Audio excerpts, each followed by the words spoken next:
जय हिंद दोस्तों। मेरा नाम प्रतीक है और ये मेरा पहला वीडियो है। और आज इस वीडियो में मैं बात करूँगा जो 25% टैरिफ लगाया है अमेरिका ने इंडिया पे। तो इस 25% टैरिफ का मतलब क्या है? इस 25% टैरिफ का मतलब ये है कि इंडिया में अब जो चीज़ मैन्युफैक्चर होंगी वो अमेरिका में 25% महंगी पड़ेंगी। मतलब इंडिया से अगर कोई सामान अमेरिका जा रहा है और वो वहाँ पे 100 रुपये का पहले बिक रहा था, तो आने वाले समय में मेरे ख्याल से 8 अगस्त के बाद उसे 125 रुपये में बेचा जाएगा। अब ये क्यों डाला गया है? ये सारी चीज़ें, ये सारी बात बस एक ही चीज़ को लेके है कि डोनाल्ड ट्रंप को नोबेल प्राइज़ चाहिए। अब इंडिया में टैरिफ और नोबेल प्राइज़ का क्या रिलेशन है, आइए समझते हैं।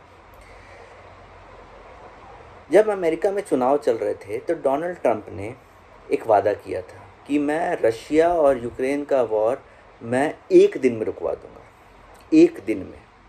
और अभी 1 साल होने को आ गया है और ये वॉर रुकने का नाम ही नहीं ले रहा है। तो रशिया पे प्रेशर बनाने के दो तरीके थे। एक तो था चाइना, जिसने कुछ सुना नहीं, और अब है इंडिया, क्योंकि इंडिया रशिया से बहुत तेल खरीदता है। इनफैक्ट इंडिया रशिया से सबसे ज़्यादा तेल खरीदता है।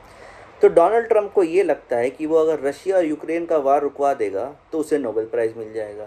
नोबेल प्राइज़ उसको इसलिए भी चाहिए क्योंकि बराक ओबामा से उसका कंपटीशन है, और उसको ऐसा लगता है कि अगर वो बराक ओबामा को नोबेल प्राइज़ मिला है तो मुझे भी मिलना चाहिए। तो इसीलिए उसने कुछ दिन पहले ये ट्वीट किया था 30 जुलाई 2025 को कि remember, while India is our friend, we have over the years done relatively less business with them because their tariffs are far too high, among the highest in the world.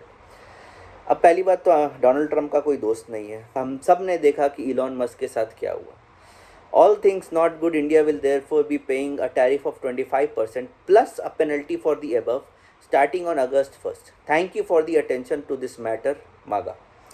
अब ये thank you for the attention to this matter ये common हो गया है हर tweet में। इनको लगता है कि ये भी इस बात से ये बहुत ही डिसाइसिव और पावरफुल लीडर दिखेंगे, बट वो ऐसा है नहीं। अभी तक इन्होंने एक भी वॉर नहीं रोका है, पर क्रेडिट सबका लिया है। इन्होंने इंडिया और पाकिस्तान का क्रेडिट लिया है। अभी तो और प्रेसिडेंशियल चुनाव आने से पहले ये तो रशिया और यूक्रेन को अभी बोल रहे थे रुकवा देंगे, बट इन्हें ये अभी तक ऐसा कुछ हुआ नहीं है। तो इंडिया का इस चीज़ पे जो रिस्पॉन्स आया है वो ये कहा है कि भाई we will continue to buy Russian oil because भाई हमारी एनर्जी नीड्स है, और आप डिक्टेट नहीं कर सकते हमको कि हम कहाँ से ऑयल कर दें कहाँ से नहीं कर दें, जबकि आप पाकिस्तान से डील कर रहे हैं। आप पहले पाकिस्तान से तो डील कीजिए। आप जो इंडिया से एक्सपेक्ट करते हैं आप पहले खुद तो कीजिए। आप इंडिया के एक एनिमी स्टेट से आप डील कर रहे हैं और आप एक्सपेक्ट कर रहे हैं कि आप इंडिया रशिया से डील ना करे। क्यों नहीं करे, जबकि रशिया इंडिया का टाइम टेस्टेड फ्रेंड है। दूसरी बात, इंडिया के स्पोक्स पर्सन ने आके यही कहा कि हम ये डील करेंगे। और प्राइम मिनिस्टर मोदी ने ये जो चीज़ हैंडल की है वो बहुत ही ज़बरदस्त है। एक बहुत ही एक्सपीरियंस लीडर की तरह उन्होंने ये जो चीज़ें हैंडल की हैं वो बहुत ही सराहनीय है। एक्चुअली पीएम मोदी मुझे ऐसा लगता है कि बहुत ही फार साइटेड हैं और बहुत ही दूरदर्शी है इन चीज़ों को लेकर के। उन्होंने जब यूपीआई लॉन्च किया था तो इंडिया का एक इंडिजीनियस पेमेंट सिस्टम किसी ने सोचा भी नहीं था। और जस्ट इमेजिन, अगर इंडिया के पास यूपीआई नहीं होता तो इंडिया के पास अपना कोई डिजिटल पेमेंट इंफ्रास्ट्रक्चर होता ही नहीं, और आज भी हम यूएस पे डिपेंडेंट होते एक डिजिटल पेमेंट इंफ्रास्ट्रक्चर के लिए, जैसे वीज़ा हो गया, मास्टर कार्ड हो गया। और प्रॉब्लम ये है कि एक अमेरिकन सिस्टम पे कि आप उस पर डिपेंड नहीं हो सकते हैं। क्यों?